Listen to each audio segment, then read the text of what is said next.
huwa sipendi kuongea juu ya sadaka, lakini nimedhibiti. Okay, kabla sitanena tena, ninataka kuhubiria yule ambao wako na mask. Kama hauna nitakukopesha, lakini na siku ile nyingine uko na sawa. Kama hauna nitakukopesha, lakini next week uko na yako. Kama hauna, si niko naye, wewe unataka kwa sababu jikuwa wale ambao wanaangalia akiingia pale, ni mimi ndio nitakuwa na makosa nini kwa nini naumbilia mtu ambao hana maski. Okay. Kwa hivyo kila ambao nina wakati ambao Mungu lakini nilisema kwamba sitaongea juu ya sadaka. Sitaongea juu ya sadaka. Maana Mungu aliniambia kwamba ataniletea wale ambao nitaletea mmoja, si pesa.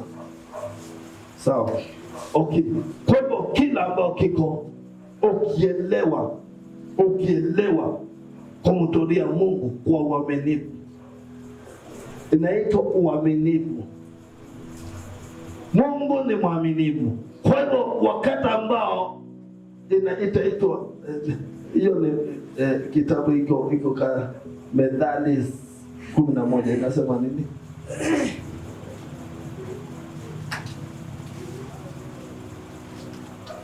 Methali 11, hebu soma mstari wa kwanza. Methali 11 mstari wa kwanza. Mizani ya hadaa ni chukizo kwa Bwana. Mizani ya hadaa ni chukizo kwa Bwana, bali vipimo vilivyo sawa sawa humpendeza. Kwa hivyo Mungu anaelewa vipimo vyake, ila ambao iko sawa sawa, ambao ila ambao si sawa sawa.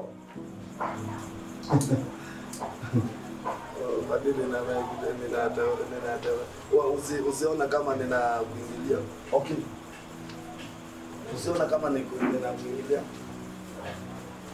Wewe uko na duka na uko na bucha.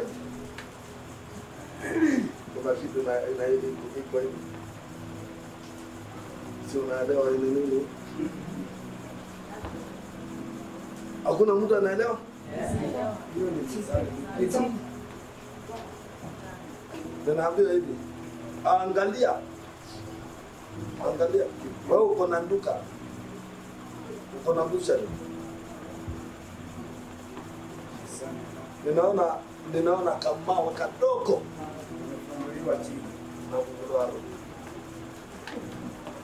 Kama kadogo.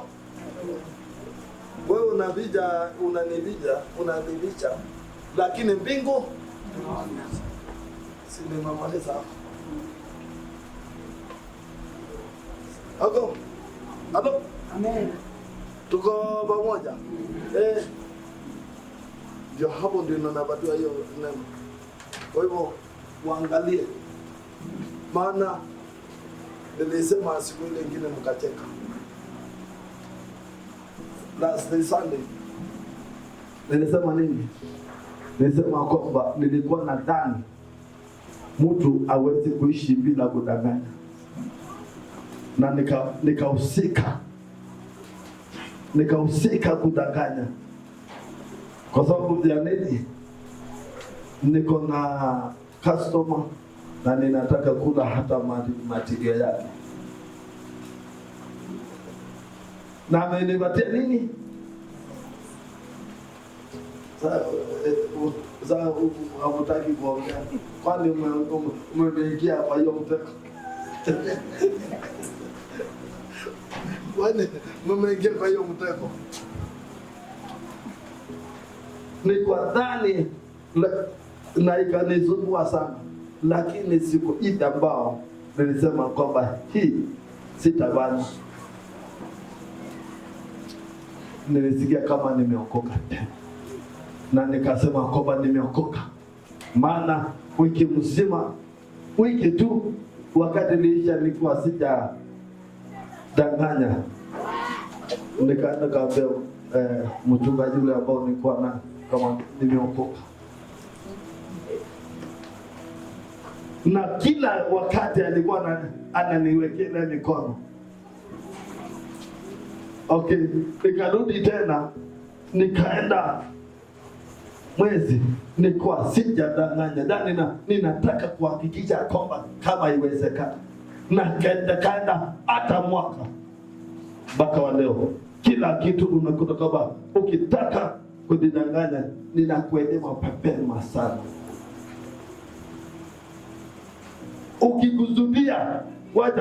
Ukikusudia kunidanganya, ninajua mapema kabla hujakuja.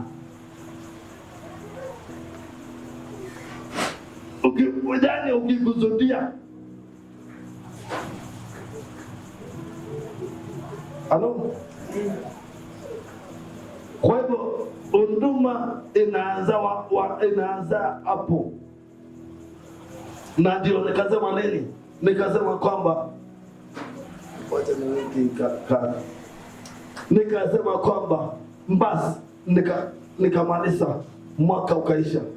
Nikakuwa kwamba ninasikia kwamba mtu akikuja na muelewa. Ukikuja hivi lakini unakuta unaweza kudanganya na kuelewa unanidanganya. Kila ambao unataka ninakupatia mambo naisha. Lakini kesho hautakuja. Si kama unapata. Ukikuja kwangu uniambia kwamba ninataka 100 kwa sababu sikuwa na nitakupatia kesho. Ninajua kwamba unanidanganya. Na nitakupatia lakini siku ingine hautakuja kwangu. Kwa hivyo hiyo inakuwa rahisi sana. Na unaweza kuumia kwa wakati ambao wa kukosa nikiwa naye na unataka inakuwa kwamba hauwezi kuja kwangu. Maana kila ambao umepanda. Kwa hivyo ninataka kusema kwamba moto Biblia kwamba unduma inaanza nyumbani. Amen. Ninataka kuambia kwamba inaanza nyumbani. Kwa hivyo kabla haujaingia kanisani, kwanza mnasalidiana na Mungu wako. Unamtolea sadaka ile ambayo unakuja kutoa. Unamtolea ukiwa nyumbani. Ili ukikuja kwa madhabahu inakuwa ya kwamba tayari unaombidi kitu ambao hamjazikia hiyo. Ndio inaitwa utofauti kwa utofauti. Na ndio hiyo tunaitwa kuwa utofauti. Lazima ukuwa tofauti. Naanza nyumbani. Kwa hivyo kama unajua kwamba umekosea Mungu, unaanzia nyumbani, unamwambia kwamba kweli kuna mahali ambao nimekosa. Basi unamalizia na Mungu huko. Ukiingia kanisani unakuja kushukuru. Hata ukimwambia ninataka itakuwa rahisi kukubati.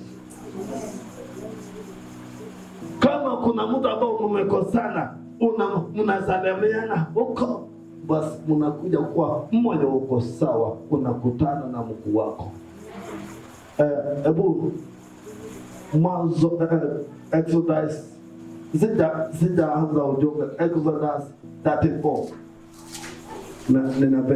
ninapelekwa hapo mstari wa kwanza.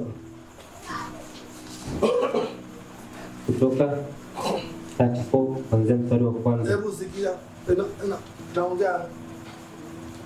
Kisha Bwana akamwambia Musa, chonga. Basi ni hapo ndipo.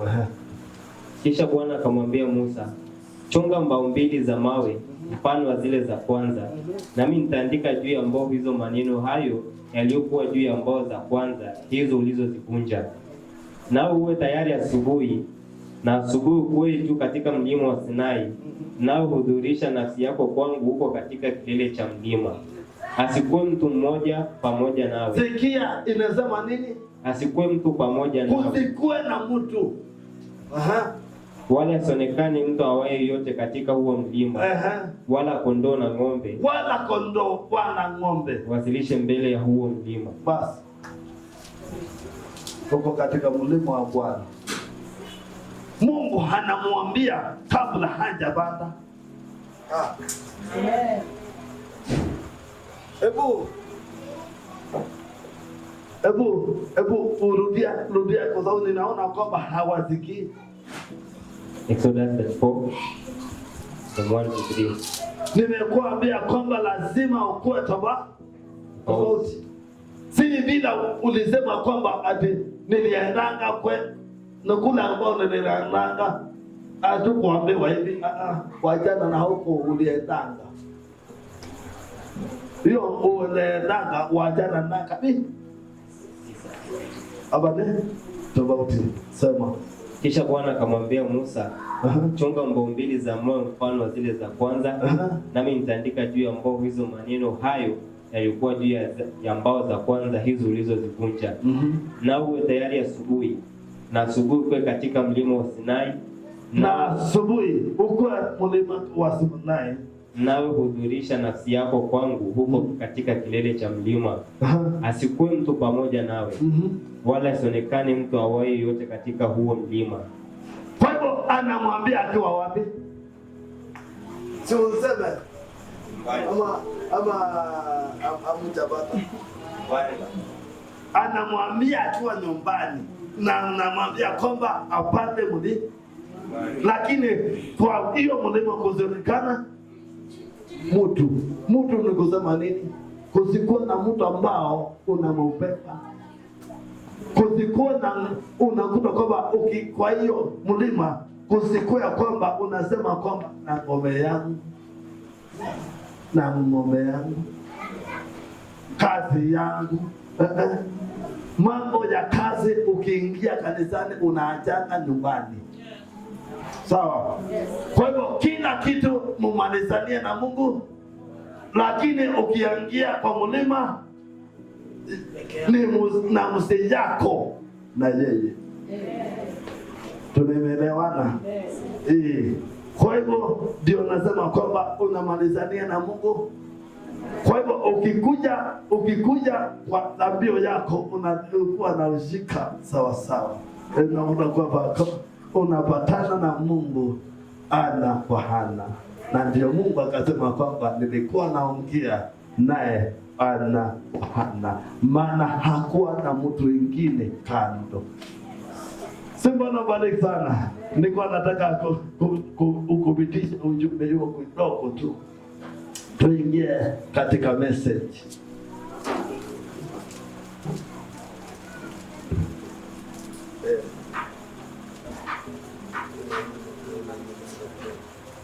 Okay.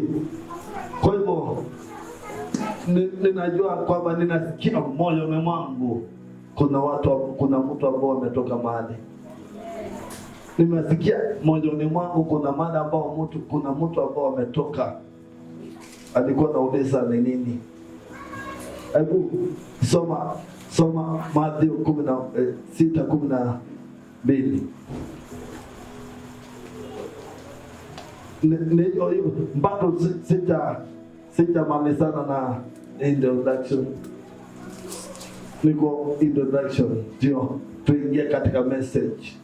Mathayo 6:12. Yesu alikuwa anafunza wanafunzi wake.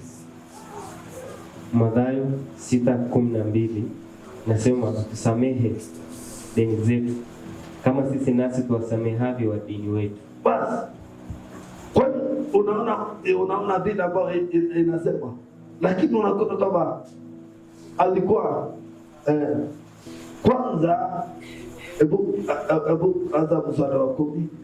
Mstari wa 9. Basi ninyi salini hivi: Baba yetu uliye mbinguni, jina lako litukuzwe. Basi kwanza anapatiana vile ambao mtaweza kuingia katika nyumba ya Mungu. Hapo chini, ufalme wako uje. Mapenzi yako yatimizwe hapa duniani kama huko mbinguni. Tupe leo riziki yetu. Na utupe leo riziki yetu. Kwa hivyo unakuta kwamba hapo ni mstari wa 11 anaongea. Tena unakuta kwamba kabla hajaongea juja dhambi zake. Naona? Kwa kuna mada ambao tunajieleza kwa kijijio. Wewe hauoni maana unajibeleka kwa kijijio. Wakati ambao unaenda kumwambia Mungu unajua nilikufanyia hii. Unajibeleka kwa kijijio na kuomba sawa sawa. Anaachana na wale wengine.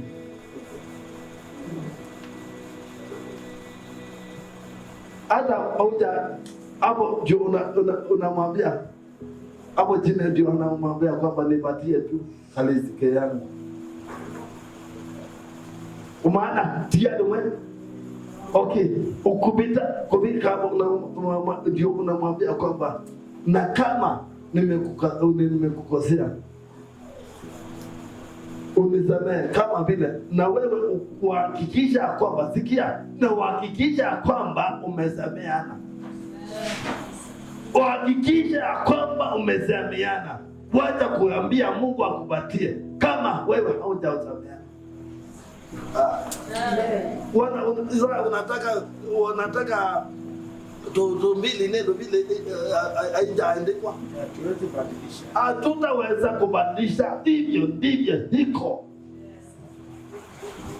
Usamee mimi kama vile ambao nimesamea dada yangu, na hivyo ndivyo iko. Basi unakuta kwamba mustaki ana nafasi hapo.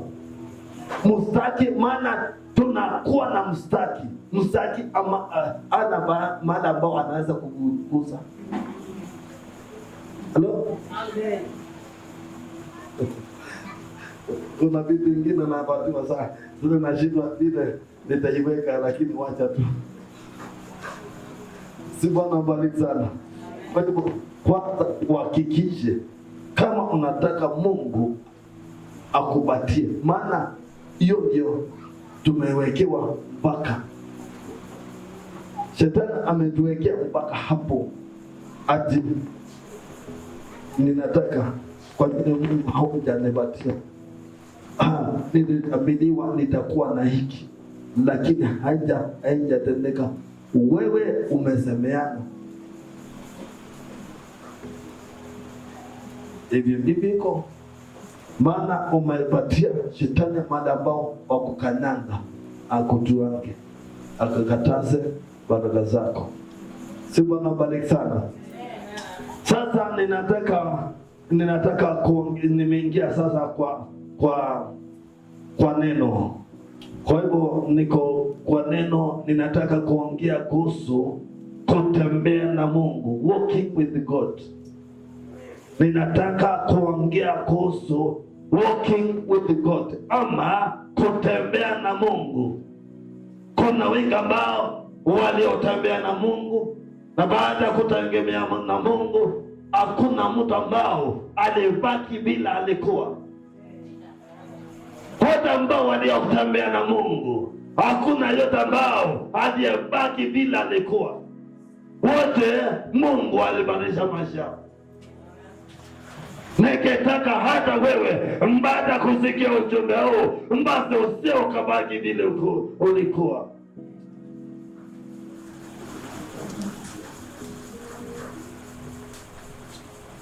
Okay. Kwa hivyo kila ambao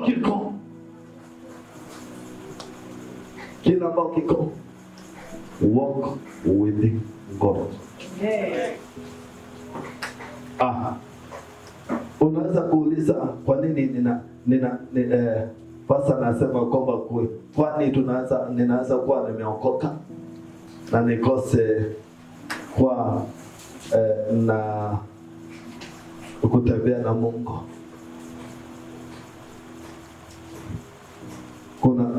Kuna ile ambayo inaitwa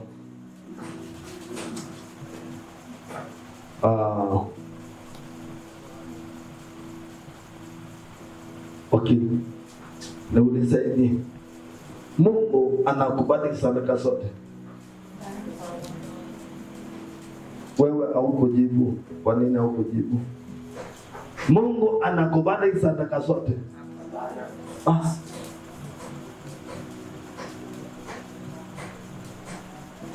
Na akichukia sadaka, anachukia mwenye kutoa sadaka. Tuko mmoja? Kwa hivyo wakati ambao Mungu tunasema kwamba ukatembee na Mungu, inamaanisha kwamba basi uhakikisha kwamba wewe sadaka yako imekubalika.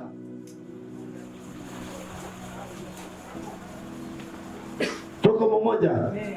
Kwa hivyo wakati ambao huyu ambao anaitwa, kuna wengi ambao waliyetembea na Mungu, utaweza kuelewa aje kama Mungu amekubali sadaka yako? Wewe mwenyewe utaelewa, mwenye wa yani nafsi yako itaelewa. Kama wakati ambao Mungu anasema kwamba panda mlimani na kusikue na mtu mwingine, basi ukweli kwamba ni wewe peke yako, basi Mungu atakuongelesha. Maana ataongea akiwa na ng'ombe.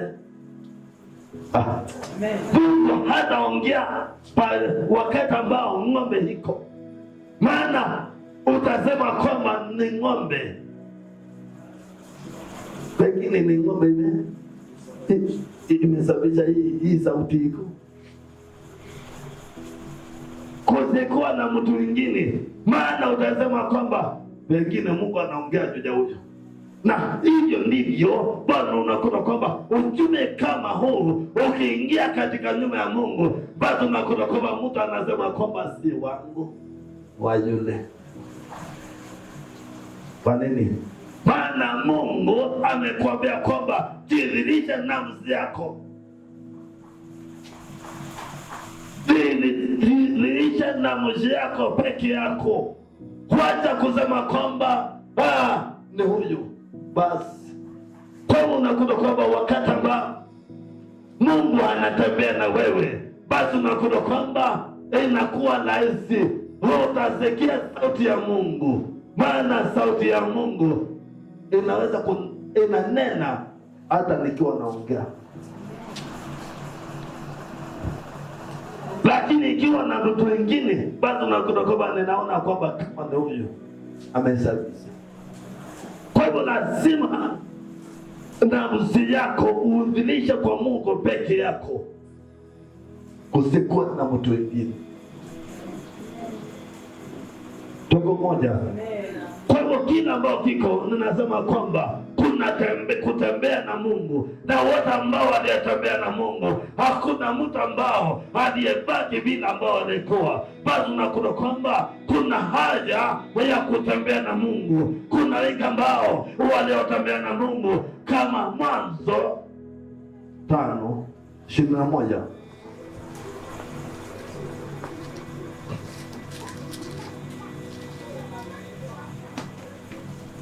Mwanzo 5:21. Nasoma Genesis 5:1. Henoko akaishi miaka 65 akamzaa Methusela.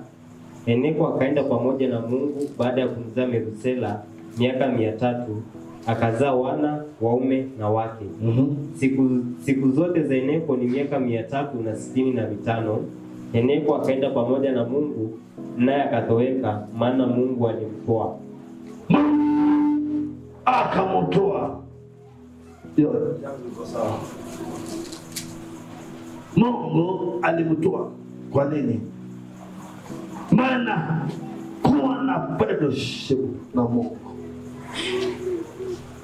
Wakati wote Mungu anatafuta bila ambao anakuwa na fellowship na mwanadamu, na wakati ambao anakuwa na fellowship na mwanadamu, bado nakuta kwamba inakuwa rahisi Mungu akupatia kila ambao ako nacho kwake.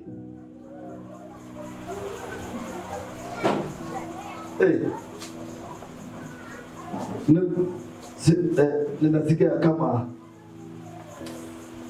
neema ile iko ni ya kubunza. Nilikuwa nataka kuhubiri lakini nasikia neema ile ambayo iko ni ya kubunza.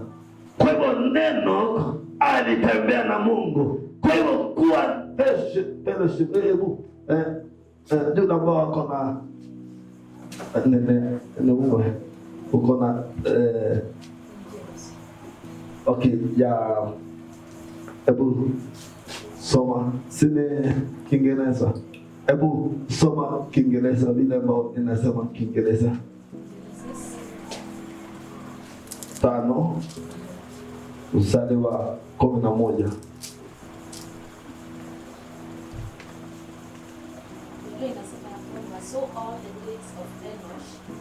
Wacha unajua tuko na vyombo, kwa hiyo wacha kutumia mdomo. Genesis 5:11 or 11 or 21. Tuko Genesis 5:21. basi. Enoch lived 65 years and begot Methuselah. After he got Methuselah, Enoch walked with God 300 years, and he had sons and daughters. Verse 23, so all the days of Enoch were 365, and Enoch walked with God. He was not, for God took him. Basi yani unakuta kwamba akatembea na Mungu. Baada ya kutembea na Mungu akonekana tena.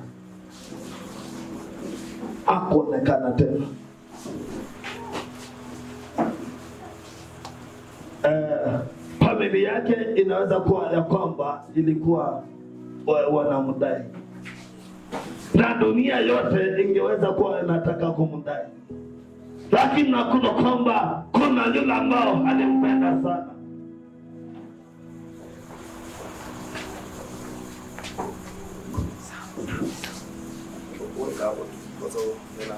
Nitasema tena. Okay. Watoto wakiingia wanyamaze, msikilize chini, sawa? Okay. Kwa hivyo kila ambao kiko ni kutembea na Mungu. Baada ya kutembea na Mungu yangu inasema nini? Inasema ebu soma yangu ya kuwa fellowship, yani unakuta kwamba kupatana na Mungu. Ebu soma wakisha.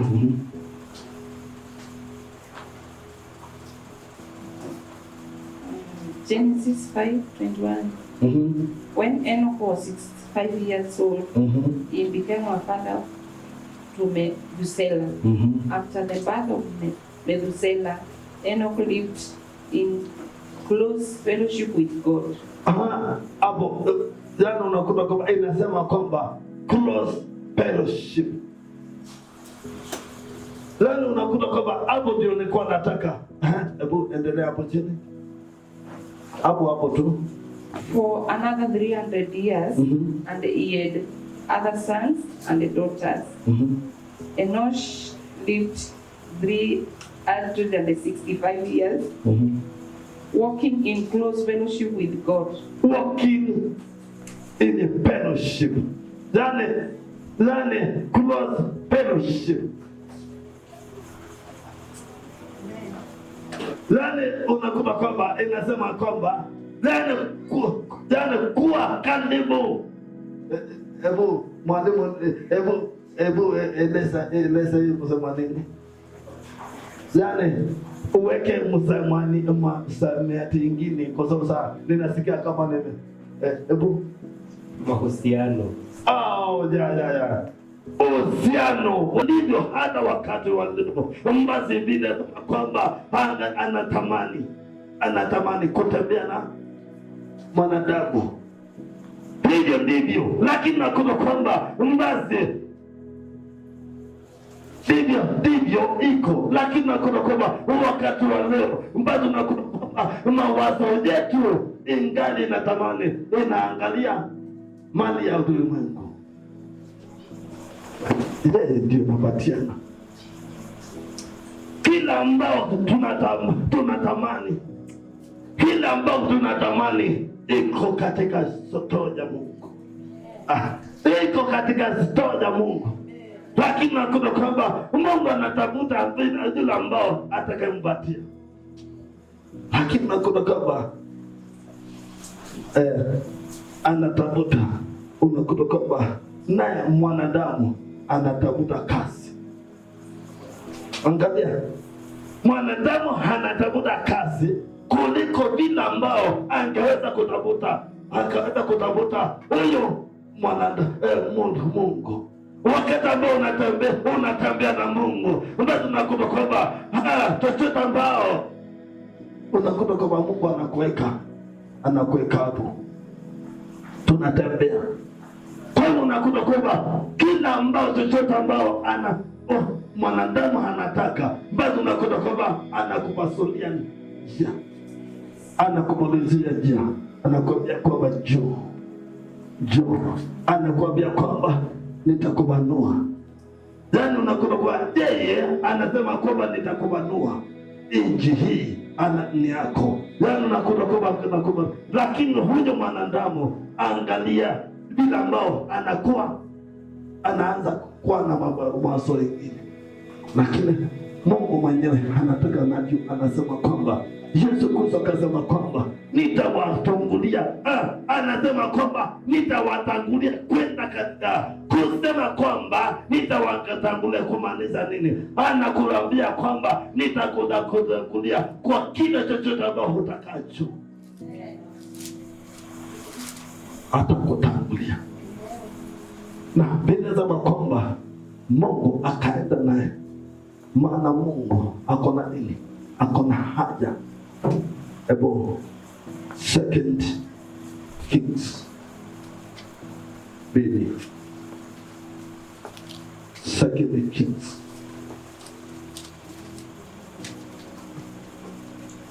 Bado Wafalme wa Pili 2 Kings 2 kuanzia mstari wa kwanza. Ikawa hapo Bwana alipopenda kumpandisha Eliya mbinguni, pepo wa kisulisuli, Eliya alitoka Gilgali pamoja na Elisha. Basi Eliya akamwambia Elisha, tafadhali ningetaka hebu rudia hapo. Ninataka kwenda pole pole kwa sababu ni mapunzo. 2 Kings 2 kuanzia mstari wa kwanza. Ikawa hapo Bwana alipopenda kumpandisha Eliya mbinguni kwa upepo wa kisulisuli, Eliya alitoka Gilgali pamoja na Elisha. Basi kwa hiyo unakuta kwamba Mungu alikuwa anataka, hebu angalia, Mungu anataka kubadilisha Eliya. Tumeondoka kwa Enoch. Na Mungu ametembea na nani? Na Eliya. Na baada ya kutembea na Eliya akaona kwamba nimupandishe mbinguni na mwili. Kuna mada ambao Yesu Kristo akasema kwamba kuna wengine wenu, unaweza pata hiyo maandiko inasema kwamba kuna wengine wenu ambao mnayesoma hapa ambao hamtaonja mauti kamwe. Kusimama kwa hiyo inamaanisha kwamba si kulala, ni kusimama. Yaani nakuta kwamba kumwamini huyo mtakatifu wa Israeli ya kwamba anaweza. Kwa hiyo wakati ambao utakaweka mawazo yako kwake, ukiweka mawazo yake yako kwake, kumtumainia, ndivyo linasema kwamba, anasema kwamba kuna wengine wenu ambao hawataonja mauti kamwe. Vile ambao ilikuwa wakati ule, kama vile ambao ilikuwa wakati ule wa Henoko, Mungu anatamani mili huu wanyama kaishi nao huko. Kuna watu ambao watakuwa tofauti mbinguni. Halo? Kuna watu ambao watakuwa tofauti mbinguni. Aje Enoch na Elia. Mungu anasema kwamba basi, na akatamani kumchukua.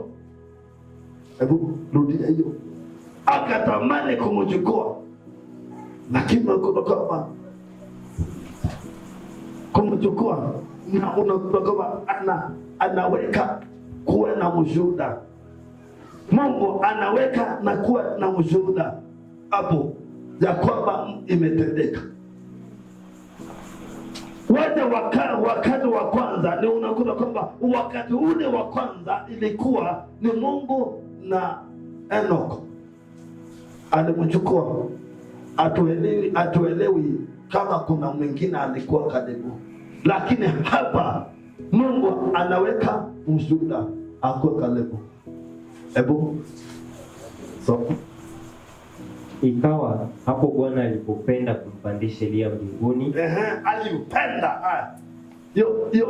Hiyo jambo inanitia nguvu. Kwa upepo wa kisulisuli, Elia alitoka Gilgali pamoja na Elisha. Elia akamwambia Elisha, tafadhali kaa hapa, maana Bwana amenituma niende mpaka Betheli. Basi kwa hivyo haelewi ni wapi ambao Mungu atamubadilisha. Pia haelewi. Kwa hivyo wewe na wewe usikose kukosa. Kuna kitu ambacho nataka hapo hapo chini inasema nini? Nilikuwa nataka mstari wa 3. Elisha akasema, kama Bwana aishivyo na roho yako ishivyo, sitakuacha. Basi kwa hivyo unakuta kwamba huyo ni Elia. Huyo ni Elia. Okay. Na huyo hapo ni watu watatu. Tunaongea juu ya watu watatu. Kweli? Tunaongea juu ya Mungu, Elia na Elisha. Okay. Kwa hivyo unakuta kwamba Mungu anataka kubadilisha yeye. Sawa? Na hakuna kitu ambao kinaweza kuzuia. Hakuna kitu ambao kinaweza kuzuia Elia asibadilishe. Lakini Elia haelewi ni wapi ambao atakayebadilishiwa.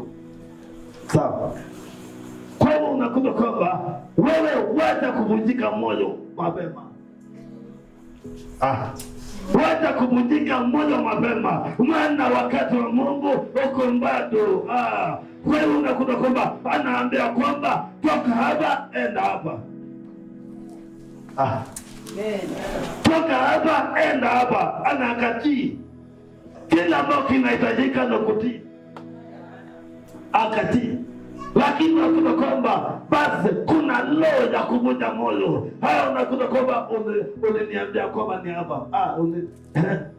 Lakini yeye mwenye ndani yule mwingine akasema nini? Kamwambia kwamba baki hapa. Na maana inamaanisha kwamba nimeambiwa kwamba niende huko mbele. Na anamwambia kwamba kama vile Mungu hanaishi, sikuwashi. Kuna wengi ambao wameacha. Maana unakuta kwamba huyo amekataa kuvunjika moyo, lakini mwingine anaweza kuvunjika moyo. Mshuhuda wako anaweza kuvunjika moyo. Yule ambao ako next anaweza kuvunjika moyo, lakini nakwambia kwamba usivunjike moyo. Hata kama Mungu, sauti ya Mungu ni haki. Kwa hivyo unakuta kwamba hata huyu ninaweza kukuvunja moyo, hata mimi. Si unaona? Anamwambia kwamba wewe Elisha, baki hapa. Kwa hivyo hata mimi naweza kuambia kwamba baki. Usione muujiza wa pili. Usione muujiza wa pili. Ninaweza usomeka ili nikuvunja moyo. Lakini nakwambia kwamba kata. Nakwambia kwamba kata. Kuvunjika moyo. Hata kama mimi nitahusika mimi. Kata. Hapo chini nasema nini? Basi wakashuka mpaka Betheli. Basi wana wa manabii walikuwa Betheli, wakatoka kuonana na Elisha, wakamwambia, je, unajua kuwa Bwana atamuondoa bwana wako leo asiwe mkubwa wako? Akasema, naam, najua, nyamazeni. Basi wana wa nabii wako na wanaona. Ninasema kwamba wanaona, wanaweza kukuvunja moyo. Hata wewe, hata nabii wenyewe anaweza kuvunja moyo. Wacha, lakini unakwambia kwamba usivunjike moyo. Nabii anaweza kuvunja moyo. Awoni, hebu soma hapo. Soma hapo. Hapo tu. Basi wakashuka mpaka Betheli. Basi wana wa manabii waliokuwa Betheli wakatoka kuonana na Elisha, wakamwambia, je, unajua kuwa Bwana atamuondoa bwana wako leo asiwe mkubwa wako? Akasema, naam, najua. Anajua, anasema kwamba ninajua. Kwa hivyo kila ambao kiko uelewe. Kila ambao kiko uelewa kwamba ni Mungu gani ambao unamtumikia. Wacha kuvunjika moyo mapema. Wacha kuvunjika moyo mapema. Wacha kuvunjika moyo mapema. Nabii anaweza kuvunja moyo. Mimi naweza kuvunja moyo, lakini kataa kuvunjika moyo. Tuko mmoja. Hapo chini. Mstari wa 4. Elia akamwambia, afadhali kaa hapa Elisha, maana Bwana amenituma niende mpaka Yeriko. Akasema, kama Bwana aishivyo na roho yako ishivyo, sitakuacha. Nao wakafika Yeriko. Mstari wa 5. Rudia hapo. Mstari wa 4. Elia akamwambia, tafadhali kaa hapa Elisha, maana Bwana amenituma niende mpaka Yeriko.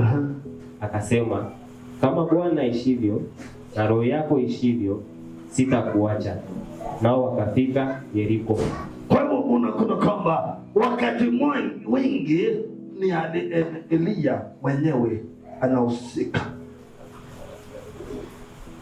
Yeye anaweza kosa kuvunjika moyo, maana unakuta kwamba anajua angano lile ambao ameungana na Mungu.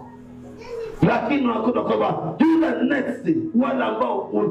yule ambao anakufuata unaweza kumvunja moyo.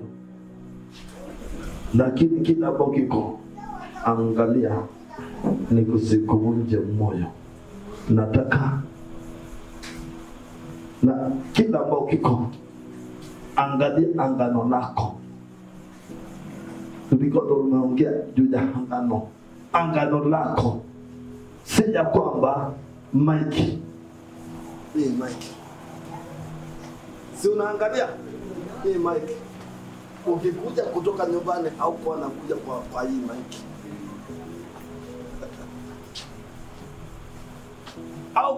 Au kuja kwa ajili ya hii Mike.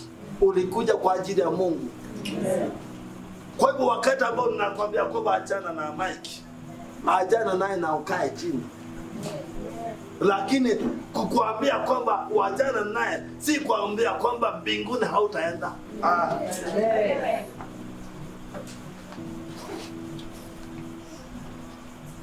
Na nataka uelewe ya kwamba kutembea na Mungu, kutembea na Mungu si kutembea na maiki. Amen. Kutembea na Mungu si kutembea na maiki. Unaweza kukaa hapo na utembea na Mungu. Halo. Maana kuna wale ambao watu wanaanza kung'ang'ania hapa. Kadekini unduma ni mingi. Baba. Si haba. Si unakuta kwamba unasema kwamba Biblia inasema kwamba watenda kazi na wachache. Kazi ni mingi, lakini watenda kazi no, si ya kwamba ni hapa.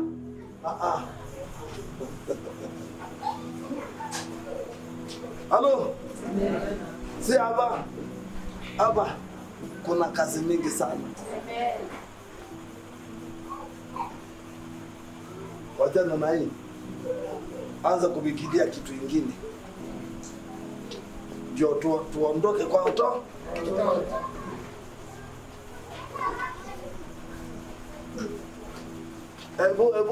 Ebu tuelewane, ni kweli ama si kweli? Kazi ni mingi, lakini si hapa. Kwa hiyo wacha tuache tung'ang'ania hapa, kuna kazi mingi hapa. Na wakati ambao unajua kwamba kazi ni mingi, bado unakuta kwamba inakuwa rahisi, tunashikana. Wewe unafanya yako, na wewe unafanya yako, na wewe fanya yako. Kuna mtu ambao ukimwambia kwamba aombe wanawa, inakuwa shida. Kuna mwingine ambao nikimwambia kwamba wanawa anakuwa na kiu. Jana unakuta wanene mmoja akiwa na kiu. Basi si upande yako. Tuko mmoja. Na inakuwa ya kwamba ni rahisi sana kutembea na Mungu. Itakuwa rahisi sana kutembea na Mungu. Kutembea na Mungu si ya kwamba hapa kwa madhabahu. Unaweza kuwa hapo. Si unaona? Unaona huyu ambao anaitwa Elisha. Sikia, Elisha. Hebu soma hapo. Jeriko hapo. Jeriko. Mstari wa 4. Elia akamwambia, tafadhali kaa hapa kisha, maana Bwana amenituma niende mpaka Yeriko. Basi akasema, kama Bwana ishivyo na roho yako ishivyo, sitakuacha. Nao wakafika Yeriko. Kwa hivyo akaamua. Kwa hivyo unakuta kwamba ni maamuzi wako, ya kwamba kuna kitu nimeona kwa wewe. Hebu sikuje. Ninaanza kwa kuna kitu ambao nimeona kwa huyu. Na unakuta kwamba vile ambao tunatembea, ninataka nimwachie nikienda.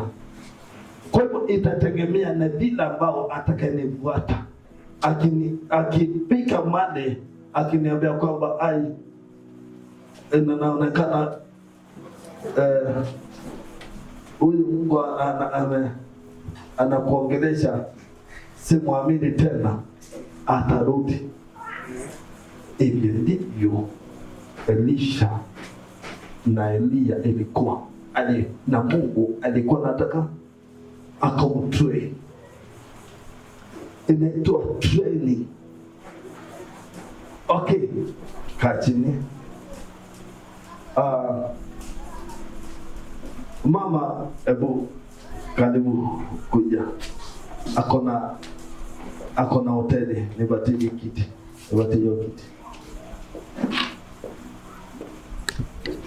Anafanya kazi ya hoteli. Okay.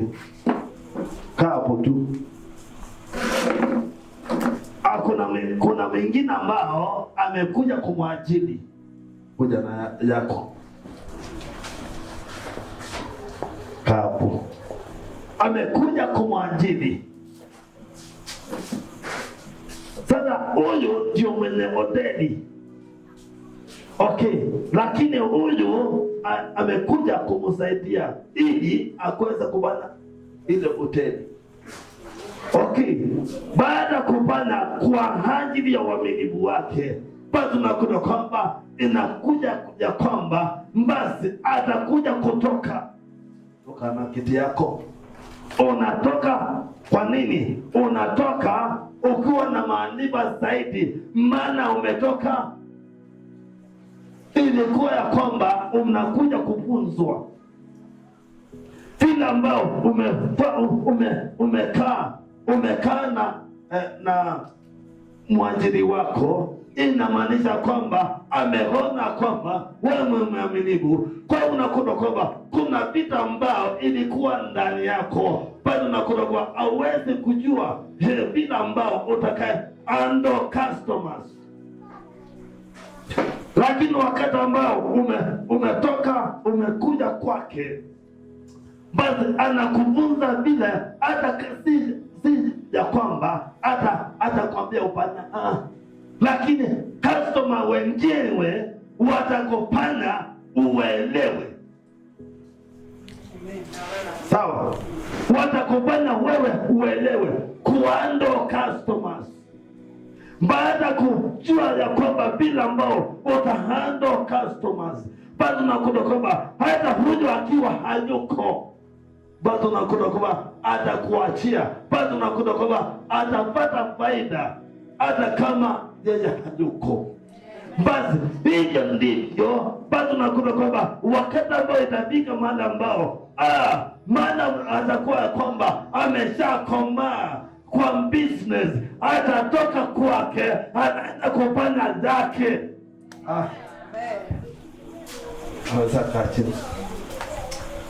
Kwa hivyo ndivyo inaitwa bado nakuta kwamba Mungu anafanya kazi. Kwa hiyo unakuta kwamba lazima akatuweke. Hivyo ndivyo bado nakuta kwamba mmoja bado nakuta kwamba anaanza kukufuata. Baada ya kukufuata, bado nakuta kwamba kuna kitu ambao anaweza kumwachia. Tuko moja. Kwa hiyo kila ambao kiko bado nakuta kwamba ndio Mungu akampeleka Yakobo kwa Laban. Hili Laban akaweza kupata nini? Mafunzo juu ya kulisha kondoo. Bado nakuta kwamba baada kulisha kondoo, bado nakuta wakati ambao ilikuwa amepata uzima, amepata vitu ambao, basi unakuta kwamba Mungu akamuondoa. Hata kama alionewa, lakini alitoka na vitu, alitoka na mali. Ninasema kwamba na wewe upate hekima ili ujue kwamba bila ambao tukae unakuta kwamba, ninasema kwamba huyu ambao anaitwa Elisha alikataa kuvunjika moyo. Mwajiri wako anaweza kuwa inaitwa noti ama ash. Mwajiri wako anaweza kuwa ash, lakini nakuta kwamba ash yake isikubanya kwamba uvunjike moyo. Nimesema hivyo nikakumbuka yule ambao alikuwa na nebuza kasi, alikuwa na hakikisha kwamba hakuna ndulu niko nayo kwa Mungu. Alikuwa na hakikisha. Na siku moja usiku nikakuja katika kaungani, nikaharakisha sana kwa sababu ndio akuje. Alikuwa ameendea nyama na mimi kwa sababu sikupata lunch, kwa hiyo nikaharakisha nikapika kale kaugali ya laka.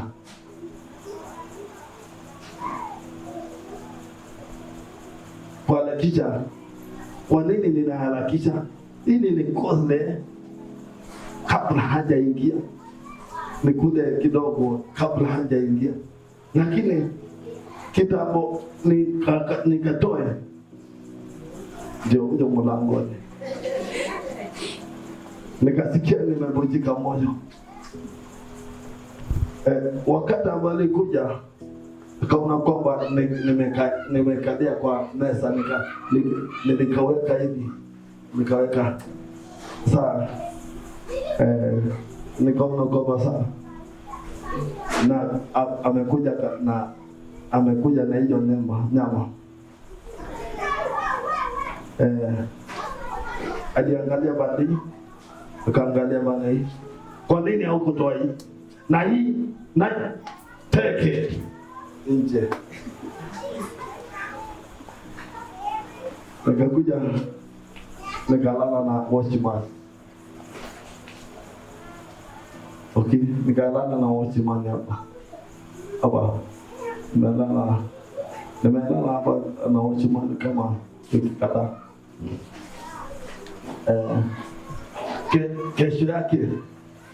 Kesho yake mchana tulikuwa nafanya kazi na moto. Mimi ndio nilikuwa nasukuma. Na kwa sababu jana sikukula sikukula,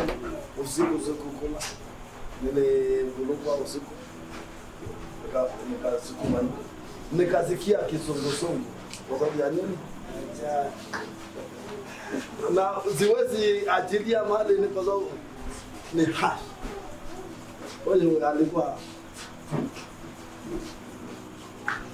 sikuelewa kila ambao nilijikuta nilikuwa nimewekwa mahali.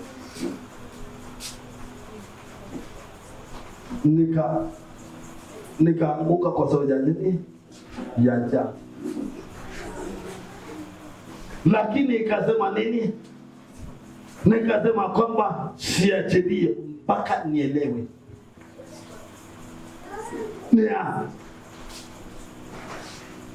Nikasema kwamba sitaachilia mpaka nielewe.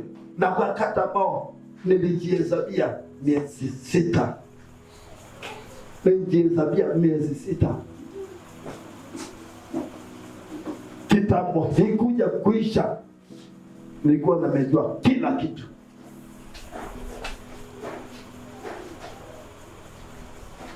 Siku moja alikuja akalewa usiku, na baada ya kulewa ikamchukua muda kuamka. Sasa kuna kasa ambayo ilikuwa imeachwa, ilikuwa pending.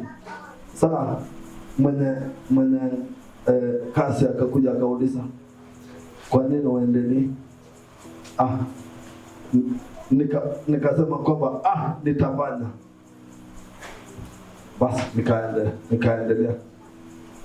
Alikuja kama saa 7, alikuja akakuta lile ambao ninafanya kazi, aliniangalia hivi, nilikuwa peke yangu, akaangalia vile ninafanya kazi, kaniambia kwamba na ukipita hapa ninataka uanze tena hapa. Na kaenda, nikajua hapa. Okay, usiku ndio akaniambia kwamba unajua nitakuwa na kuachia hapo, ninaenda. Kwa hivyo akaendewa, ndio nikajua kwamba nimeshaipi. Sina wewe uhitimu. Amen. Sina wewe uhitimu. Kwa hivyo unakuta kwamba sitokotoroka. Kuna watu ambao wanatorokea kwa sababu ya mambo yamekuwa makali. Halo? Wewe usitoroke. Usitoroke mambo ambao inaweza kukupata. Maana unakuta kwamba nimesema kwamba ninakwambia kwamba nilianguka kwa ajili ya njaa na siku. Yule ambao alikuwa naye anahakikisha kwamba kuna kitu niko. Baadaye ndio nilikuja kuelewa kwamba nilikuwa kwa training. Kwa hiyo nakwambia kwamba usibujike moyo, usione kama Mungu hajaongea. Akiniambia kwamba niende Betheli, nikuate tu twende Betheli. Nikikwambia kwamba twende wengine, twende tu. Hapo chini tuko mstari wa 5. Mstari wa 5. Basi wana wa manabii waliokuwepo Yeriko wakamkaribia Elisha wakamwambia, je, unajua kuwa Bwana atamwondoa bwana wako leo asiwe mkubwa wako? Akajibu, naam, najua, nyamazeni. Kwa hivyo unakuta kwamba kwa kila stage kuna nabii wake. Kwa kila stage kuna nini? Nabii wake. Na wote wanaweza kukwambia kitu moja, kuambia kwamba mbingu vile inasema, na ni kweli naongea. Lakini wewe usibujika moyo. Maana unakuta kwamba anaweza kukwambia bila ambao kiko na hivyo ndivyo iko. Akwambia kwamba kweli hii ndio iko na hivyo ndivyo iko. Nakwambia kwamba usibujike moyo. Usikose next level. Maana kuna next level. Tuko moja. Kwa hivyo kila ambao kiko basi ukiangalia unakuta kwamba anaambiwa kwamba na Elisha, anaambiwa na Elijah, alafu anaambiwa na nabii wanaona, na ni kweli wanaona big inanena, lakini unakuta kwamba inaweza kusababisha wewe usione next level. Tuko moja. Au nabii wanaweza kukuambia kitu ambao mbingu inanena. Nabii anaweza kukuambia kweli ile ambao mbingu inasema. Lakini unakuta kwamba si ya kwamba uvunjike moyo uache kwenda bibi.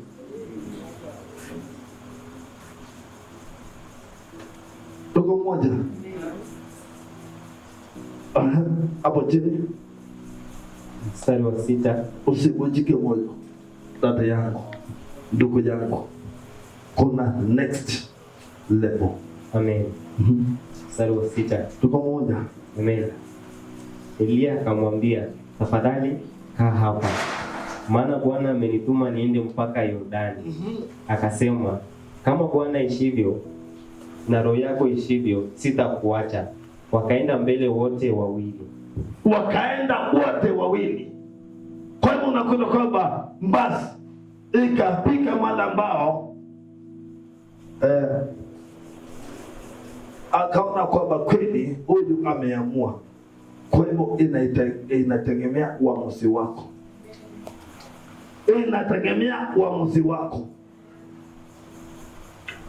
Tuko mmoja. Kuna wengi ambao watakuvunja moyo. Kuna wengi ambao watakwambia kwamba nimekumbuka. Kuna mwingine ambao aliambiwa kwamba sasa unaenda kwa kioski kupata nini?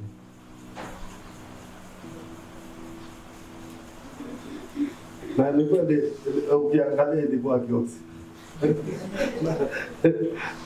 Na ni kweli ukiangalia ilikuwa kioski.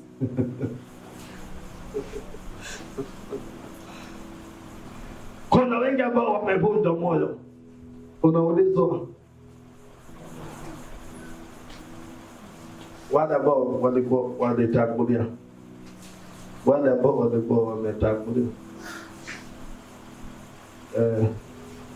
kuna mtu aliulizwa na akakuja akanambia, unapelekea mwanao pesa sadaka. So ukija tuenda kutoka kule, anakupeleka wapi? Okay. Ni kweli, lakini unakuta kwamba unaweza kuambiwa lakini unakosa next, maana kuna kitu ambao Mungu anakusudia kukupatia. Kuna kitu ambao si mimi unatefuata. Wacha kunifuata, maana mimi ninaweza kukuangusha, lakini fuata Yesu. Nakwambia kwamba fuata Yesu, usinifuata mimi, fuata Yesu. Tuko moja? Na wale ambao niko nao wote ninasema kwamba wafuate Yesu. Usinifuate, maana wakati ambao utanifuata mbazo unakuta kwamba utaniona unakuta kwamba si mwingine aliulizwa akaambiwa kwamba sasa na mwenyewe hana kiatu,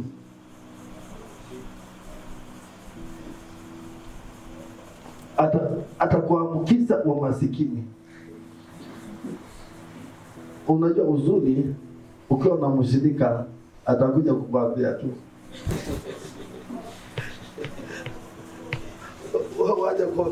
waje kuongea na washirika hawa, watakuja kuniambia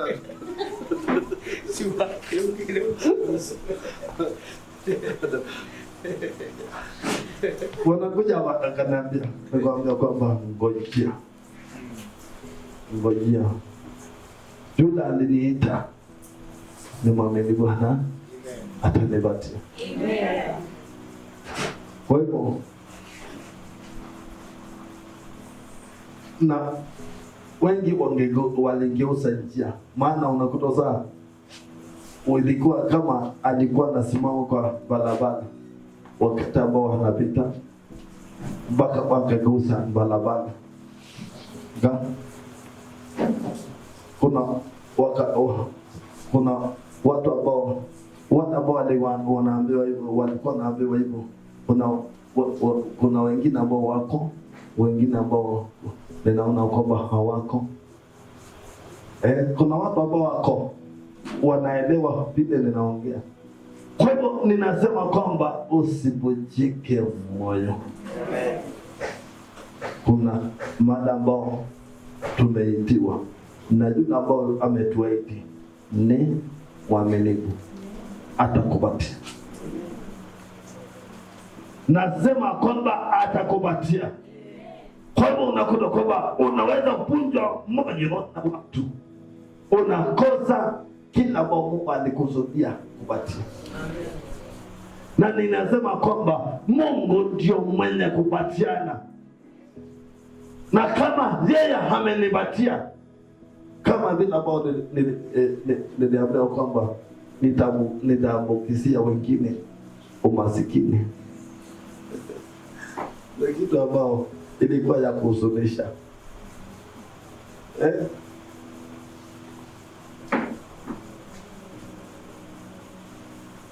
Alisema na wakavunjika moyo. Kwanza mmoja ndio nilikuwa namweka hapa, sikuje, nilikuwa namweka hapa hivi, ya kwamba kwangu kungekosa kukuliwa, lakini kwake nimehakikisha kwamba mmoja wako ni mchuda.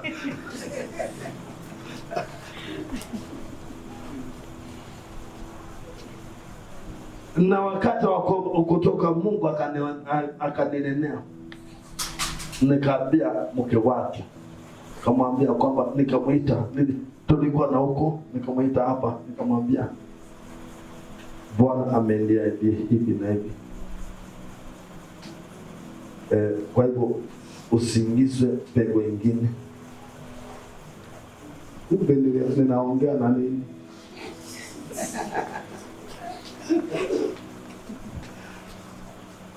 ninaongea kuhusu kutembea na Mungu. Kwa hivyo kuelewa kutembea na Mungu. Kwa hivyo wakati ambao ukivunja moyo, bado unakuta kwamba huyo ndio nilimwona siku ile nilikuwa naongea naye, ndio ilikuwa ya mwisho. Nikavunjika moyo, nikauliza Mungu ni nini? Mungu akaniambia kwamba enda uwapungue. Baada ya kuniambia kwamba anaenda kurudisha, akaniambia kwamba enda uwapungue.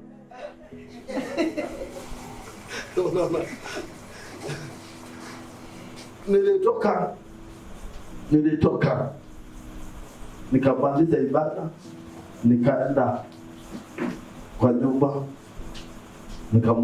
nikawakuta. Okay, nikamwambia kwamba nimekuja kutekeleza sauti ya Mungu. Nimeambiwa kwamba nikuje niwapungue, mwende mtumikia Mungu mwakuingia. Nikaenda na wakufungua, kawaambia kwamba na waruhusu, lakini ukitaka mnaanza rudi. Nasikia moja inawaandai, lakini unakuta kwamba walienda, na hivi ndivyo unakuta kwamba moyo wangu ukapona. Na nikaambia Mungu, niruhusu nisikamate mengine kama huyo. Wote nisikule kuwa ni washirika, wote nisikamate mtu akuwa wao. Kwa hivyo ukiona kwamba sikukamata nimekuweka hapa, ninajua sitaki uniweke kidogo. Wacha niweke niunganisho na Mungu baada ya kuunganishwa na wewe, maana utaniweka kidonda. Wacha kuwekwa na watu kidonda, ujue mtengana na Mungu, na itakuwa rahisi. Lakini wakati ambao unataka kutembea na mtu, na kuambia kwamba atakutia kidonda.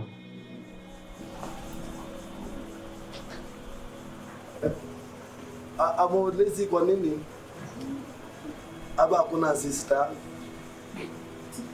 amuulizi hakuna brother, amuulizi. Nisimama nikaambia Mungu,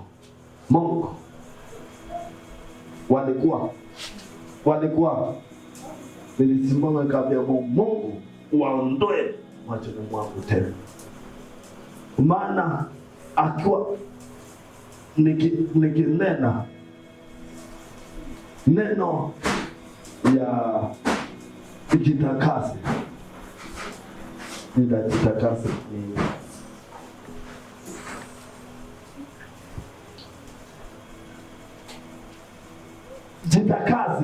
nitajitakase nini? Maana nikisema kwamba hii mic Bwana anasema kwamba isinguswe, nakuta kwamba mtu anachomeka na acha. Kwa nini? Maana anaona kwamba ni umbulala unabana ka aone kama ni Mungu anayefanya kazi, anaona ni umbulala. Ndio nikamwambia Mungu aniondolee wote. Unaelewa vile nasema? Kwa hivyo wakati ambao unataka kutembea na Mungu, ondoa mbolada yako, ondoa kazini yako, ondoa kila kitu. Na ndio Mungu anasema kwamba kusikuwa na nini? Na mtu wala ng'ombe. Anataka wewe na nafsi yako, hataki mwili, anataka nafsi yako. Unapata vile nasema kwamba kila ambao kiko basi, unakuta kwamba kuna vitu ambao hawezi kutembea naye uko na Mungu. Unasema kwamba Mungu ananena, lakini hakuna Mungu ananena. Mawazo yako ndio unanena, mawazo yako ndio inanena, kazi yako ndio inanena, familia yako ndio inanena, lakini wanasema kwamba ni Mungu ananena. Na ndio unakuta kwamba ndio nasema kwamba wanabii wale ambao niko nao ninawaambia kwamba wacha, ukisikia ya kwamba kuna shida nyumbani, usitake kunena na Luka, maana utaongea juu yako. Tuko moja? Wakati ambao kuna shida nyumbani, utaanza kunena kwa juu yako. Utadhani ya kwamba ni Mungu anaongea, kumbe unanena kuhusu nyumbani. Vile ambao shida yako iko ndio unanena, kulalamika kwako ndio unanena. Ndio Mungu anakuambia kwamba dhihirisha nafsi yako kama umeondoa kila kitu. Na hapo ndio unakuta kwamba Mungu hataongea, kila mtu anasema kwamba na huyu ni Mungu, huyu ni Mungu. Kwa hivyo kama kuna shida nyumbani, utaongea mambo ya nyumbani. Tuko mmoja? Hivyo ndivyo unakuta kwamba nabii lazima uelewa kwamba ukiongea unakuta kwamba unaongea maana unaweza uongea kwa yako, unadhani ya kwamba ni Mungu anaongea kanisani, kumbe unaongea nyumbani. Na ndio ninasema kwamba tatua shida nyumbani kwanza, ndio ukiingia huko utaingia ukiwa naongea vingi. Sina ninaona kwamba ninarekebisha. Tuko mmoja? Kwa hivyo unakuta kwamba kama kuna mtu ambao umekosa sana naye, na kama amoja seki sana, lazima utaongea juu yake. Hiyo moyo utaongea juu yake, moyo wako utaongea juu yake, ndio ambao umekamata. Lazima uelewe kutoka kwa nyumba vikaba, unakuta kwamba kila kitu yote iko sawa. Na ndio Yesu Kristo akasema nini? Akasema kwamba yule ambao ako na shida na ndugu yake asitoe sadaka. Akasema kwamba kwanza rudi. Kwa hiyo inamaanisha nini? Inamaanisha kwamba inaanza nyumbani kwanza, na kitoka nyumbani itamalizikia kanisani, na unakuta kwamba unapatana na Mungu ana kwa ana. Na hapo ndio unakuta kwamba mambo ina Jordan. Tunamalizia na hapo Jordan mstari wa 7. Basi watu 50 na wale wana wa manabii wakaenda wakasimama kuwakabili kwa mbali, nao wawili wakasimama karibu na Yordani. 50, unaona 50 ama 50. Na wale wana wa manabii wakaenda wakasimama kuwakabili kwa mbali, nao wawili wakasimama karibu na Yordani. Eliya akalitoa vazi lake la juu, akalikunja, akayapiga maji, yakagawanyika huku na huku, nao wawili wakavuka pakavu. Mstari wa 9. Kwa hivyo unakuta kwamba muujiza inaanza kutendeka, maana unakuta kwamba Mungu anasema kwamba ninataka kuchukua, lakini unakuta kwamba auelewi Mungu anakuchukua kiasi gani. Kwa hivyo unakuta kwamba hata kanisa bila ambao tunaendelea, kuna wakati ambao itabika kwamba basi ni levels, na kuna vitu ambao inaweza kuvunja moyo. Kuna watu ambao wanaweza kukuvunja moyo. Kuna yani useme unaweza kukuvunja moyo, lakini kila ambao kiko usivunjike moyo. kila ambao kiko ukubali usikie sauti ya Mungu, na baada ya kusikia sauti ya Mungu basi unakuta kwamba inatendeka. Kwa hivyo unakuta kwamba pale unakuta kwamba akatoa pasi lake, bila sema kwamba akatoa pasi lake. Kwa hivyo unakuta kwamba hii ambayo inaitwa Yordani, hii ilikuwa imesimamisha, inakaa mbele yao wakiwa wengi, lakini Elisha anataka kujua. Elisha anajua kwamba huyu haiwezi kumzuia, na anataka kujua bila tamaa. Si uko kwa masomo, si uko kwa masomo. Elisha anataka kujua hii kijiji ambao kimesimama mbele yake, hii mtu ambao imesimama mbele yake, na anasema kwamba wacha nione atabana nini. Biblia inasema kwamba akatoa basi akangonga ikabasuka. Basi akaelewa kwamba akaweka moyoni, akaweka moyoni bila ambao amebada. Muujiza ukaanza kutendeka.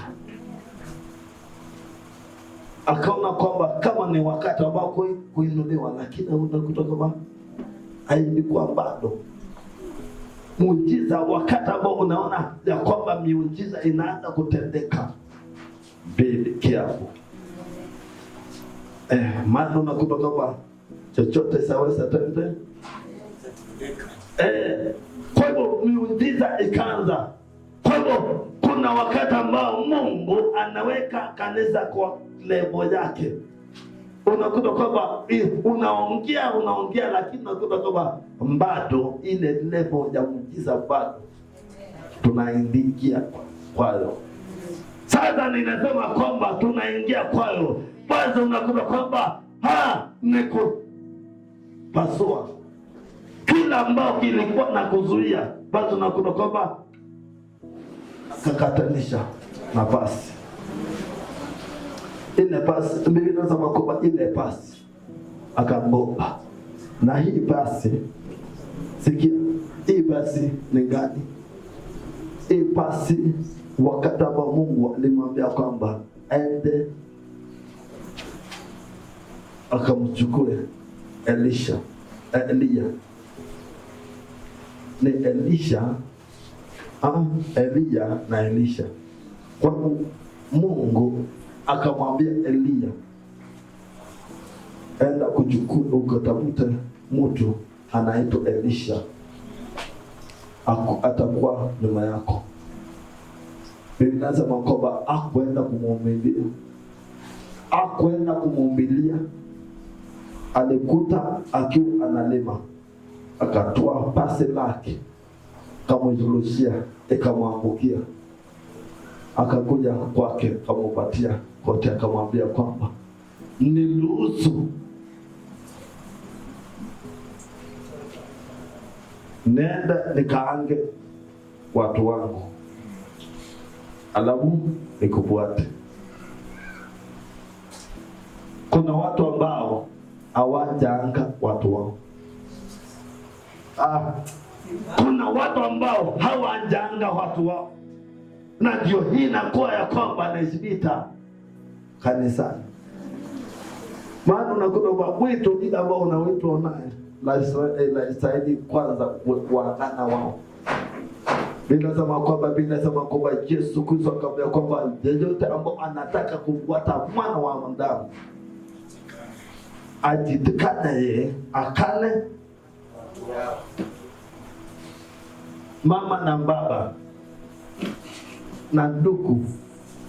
Kwa hivyo wito ule ambao umeitwa kwayo lazima ukae.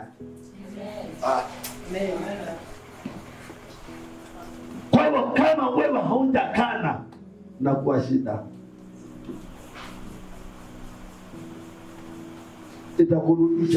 itakurudisha itakurudisha nyuma. Utapanda mambo, lakini utakuwa lazima, na unakuta kwamba muujiza lazima ushuhudie wakati ambao umejitenga na wale. Muujiza wa kwanza ujitenge.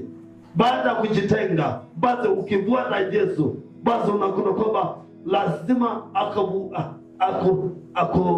akuandae, na wakati ambao aliandaliwa, basi unakuta kwamba muujiza wa kwanza wa mwisho ulikuwa ya kwamba kupasua, na wakati ambao ilipasuka ile inaitwa aina moto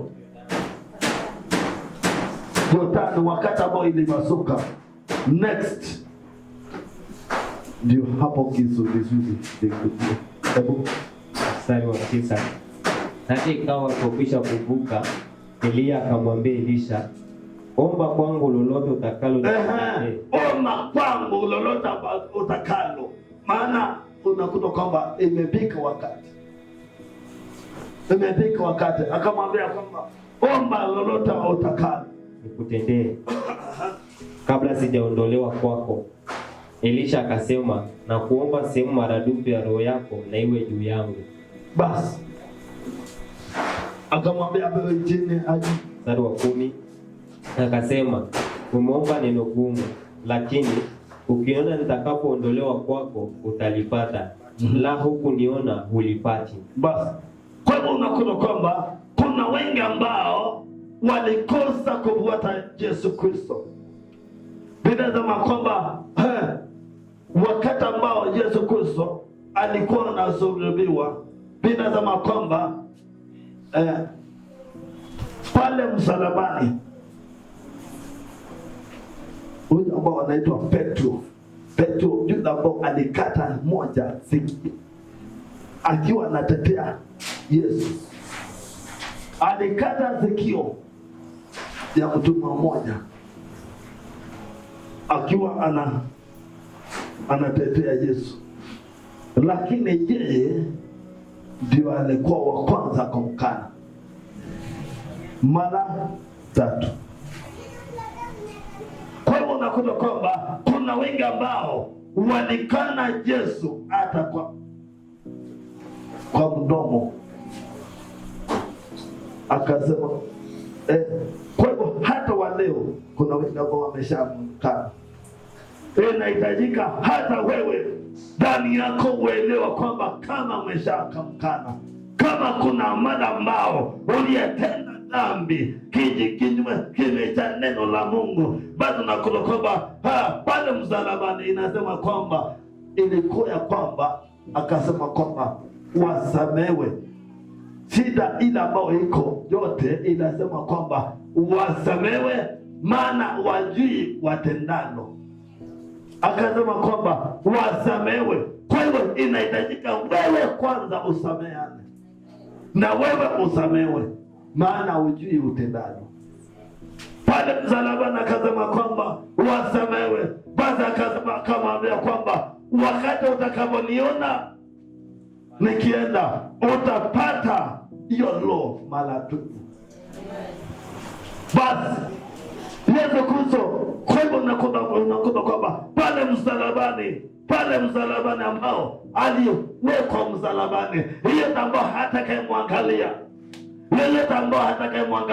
huyo ambao aliyesulubiwa atapata roho mara 2, yule ambao aliyesulubiwa.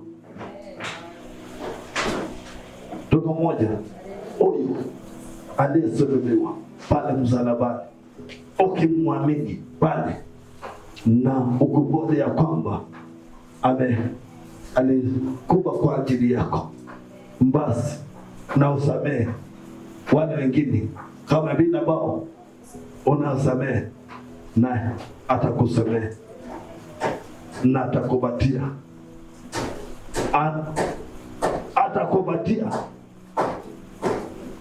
Kuna wale ambao walibuvuata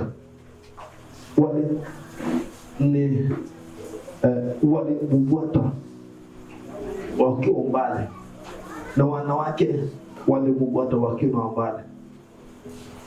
Yesu huyu ambao anaitwa walikuwa mbali, na neno inasema kwamba pale msalabani akasema nini? Akiwa pale msalabani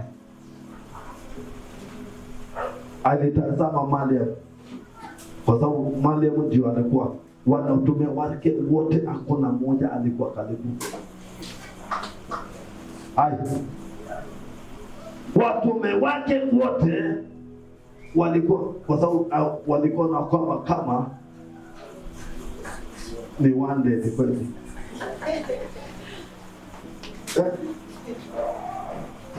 Walikuwa na wanazungumzia kwa mbaya, na ndio unakuta kwamba injili hii ya kwamba mwanamke asihubiri, na ndio alikuwa wa kwanza akaanza kumrudia Yesu.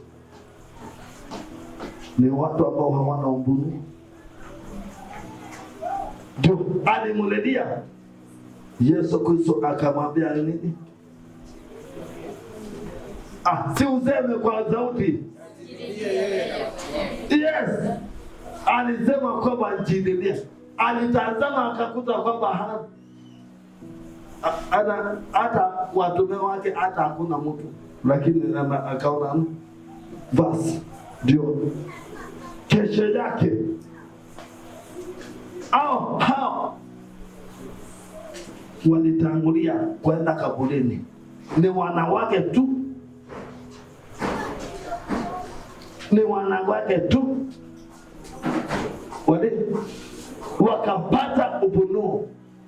Kwa hivyo hata watume hawakuelewa kile ambacho kinatendeka, na hao ndio walijua kwamba, sikia, ndio walijua kwamba Yesu Kristo hayuko kaburini. Wanawake tu, lakini unakuta kwamba mtu anasema kwamba mwanamke asihubiri aje, na ndio aliona kwanza kaburi haiko na mtu. Ndio alikuwa wa kwanza kuhubiri, kusema kwamba Yesu hayuko kaburini. Ni kweli ya kwamba Yesu hayuko kaburini. Kwa hivyo mtazamia mbingu, atamazamia. Kwa hiyo anasema kwamba yeye ambao atakayemuona, atakayeangalia yule ambao binasema kwamba atapata maradufu. Ndio unakuta kwamba hapo ndio akapata nguvu maradufu. Kwa hivyo muamini, ninasema kwamba mwanamke ndio alikuwa ya kwanza akihubiri ya kwamba hayuko kaburini, na hitajika upate ufunuo. Na ndio unakuta kwamba huyo mwanamke ndio analengwa sana. Sikia, huyo mwanamke ndio analengwa sana kwa familia. Kwa hiyo unakuta kwamba hakuna mali ambao. Kwa nini? Maana unakuta kwamba alikuwa na ujumbe wa kwanza ya utofauti ya kwamba hayuko kaburini. Kwa hiyo unakuta kwamba kusema hivyo, wewe unakuta kwamba shetani anamuinukia wakati wote. Kwa hiyo unakuta kwamba magonjwa mengi ni wanawake.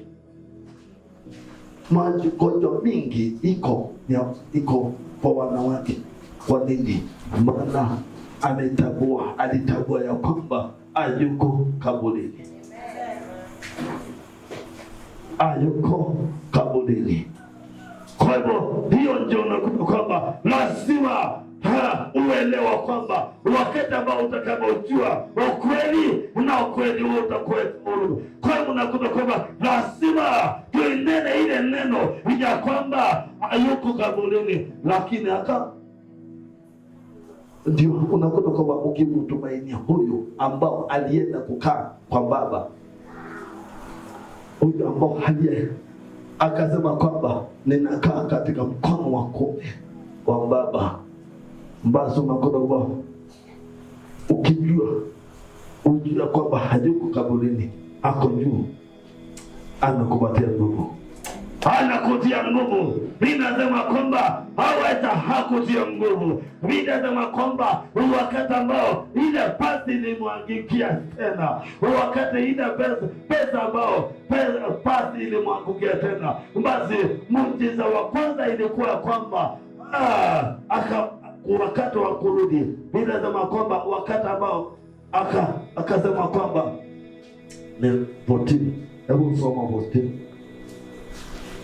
Mstari wa 14, akalitoa lile vazi la Eliya lililomwangukia, akayapiga maji, akasema, yuko wapi Bwana Mungu wa Eliya? Basi kwa hivyo unakuta kwamba hatuindishe tena Mungu wa Eliya, lakini tunasema kwamba huyu ambao Yesu Kristo mwana wa Mungu, huyu ambao aliyevunja lololo. Kwa hivyo unakuta kwamba yule ambao aliyevunja lololo toka naye katika mioyo yetu, basi unakuta kwamba wakati ambao tutamtambua, basi unakuta kwamba tutatembea kama simba, tutatembea kama simba. Yule ambao binasema kwamba mwenye haki atatembea kama simba. Kwa hiyo unakuta kwamba wakati ambao unatembea, binasema kwamba wale ambao unamjua Mungu wao watafanya ya ajabu. Hivyo ndivyo ninasema kwamba tambua Mungu wako, tambua Mungu wako, tambua Mungu wako. Ninasema kwamba tambua Mungu wako, na utafanya mambo ya maajabu. Wote hatutategemea Mungu wa Eliya. Kuna mtu Mungu wetu, nasema kwa Mungu wetu, yule ambao tunamwamini. Kwa hivyo unakuta kwamba ukikosa kuvunjika moyo, utamuona. Na unakuta kwamba ukiangalia sauti kwa sauti, Mungu ameongea juu ya wengi wamevunjika moyo. Kwa hivyo na hiyo neno imekuja hivyo. Kwa hivyo ondoa kuvunjika moyo, mwamini yule ambao alikuomba, mutumainie kwa akili yako yote, kwa moyo wako wote.